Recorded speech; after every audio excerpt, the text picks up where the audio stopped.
Oke, setelah kita melakukan impor fix asset, tahap selanjutnya atau tahap terakhir dari proses setup awal Accurate Online adalah proses period end dan jurnal balik dari saldo opening balance equity ke saldo retained earnings ya. Nah, jadi untuk itu kita akan mencocokkan saldo akhir neraca di Accurate 5 harus sama dengan saldo awal neraca di Accurate Online.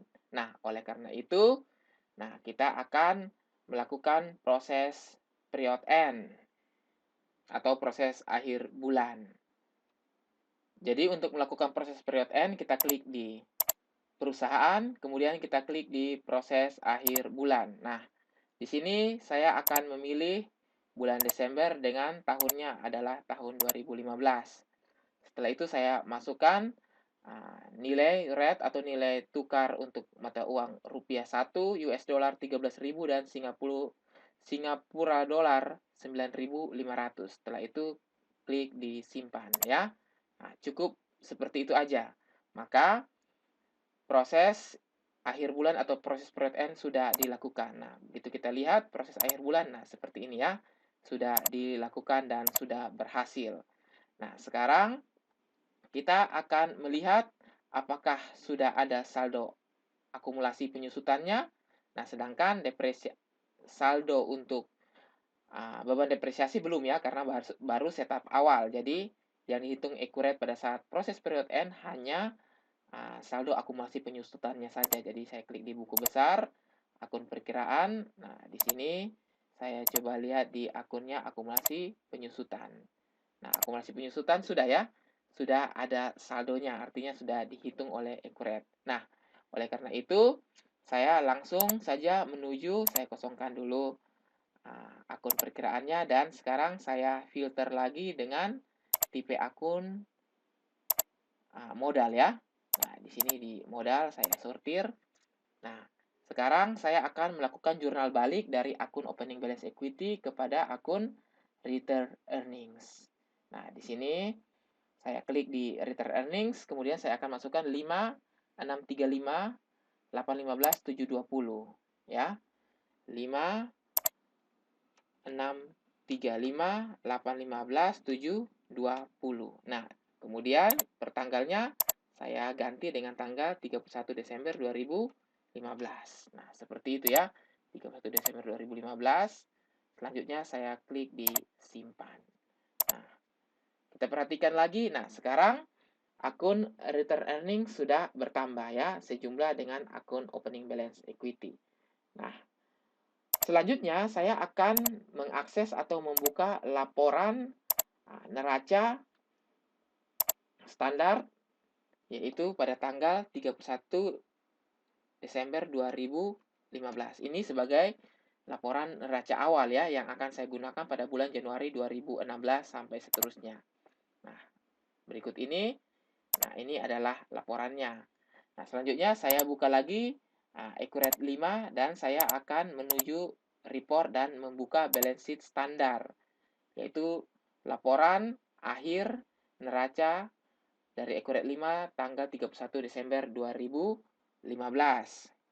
Saya buka laporannya, kemudian saya masukkan tanggal 31 Desember 2015 dan saya klik OK. Nah, sekarang akan saya sesuaikan saldo-saldo yang ada di dalam Accurate Online dan Accurate Desktop. Jadi kita mulai dari kas.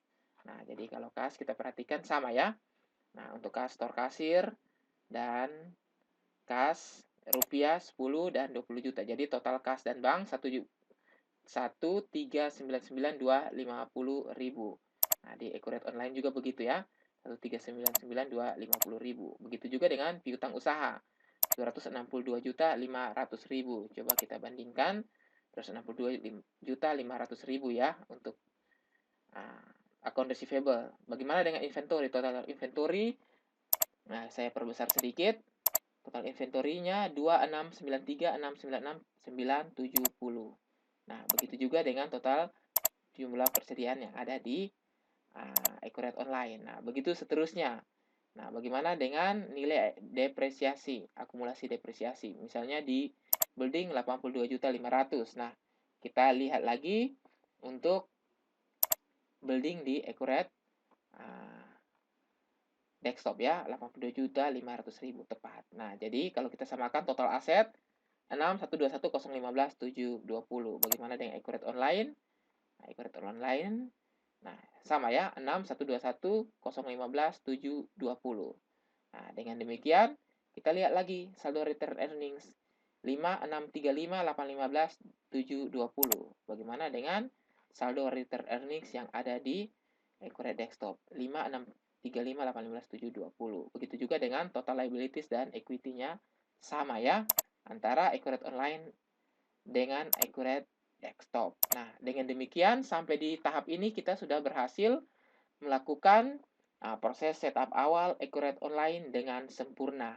Nah, dengan demikian kita sudah siap untuk melakukan input transaksi secara reguler hari demi hari sejak tanggal 1 Januari sampai seterusnya di Accurate Online. Nah, sampai di sini proses untuk melakukan setup awal dan kita akan melanjutkan kepada pembahasan bagaimana kita mengenal dan menggunakan fitur-fitur baru yang ada di Accurate Online ya, tetapi tidak ada di Accurate Desktop sebelumnya.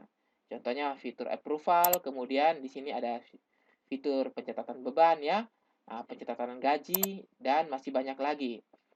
Demikian juga dengan transaksi-transaksi lainnya seperti uang muka yang tidak perlu lagi dilakukan melalui sales order ya, tapi bisa langsung di sini dilakukan. Kemudian ada fitur-fitur misalnya faktur di muka, kemudian diterima di muka, dan lain-lain. Nah, itu bisa kita manfaatkan. Ada juga untuk penjualan, ada di sini harga pemasoknya sudah ada ya. Untuk harga pemasok, kemudian pindah barang, ada sedikit improvisasi ya untuk pindah barang. Jadi misalnya kita melakukan pindah barang dari satu gudang ke gudang yang lain, bisa berbeda hasilnya. Jadi ada kirim barang dan ada terima barang. Nah, untuk selengkapnya akan kita bahas pada pembahasan selanjutnya, yaitu What's New Accurate Online. Fitur-fitur apa saja yang baru di Accurate Online. Jadi, untuk proses setup awal pembahasan kita sampai di sini ya. Dan kita akan lanjutkan pada sesi-sesi berikutnya.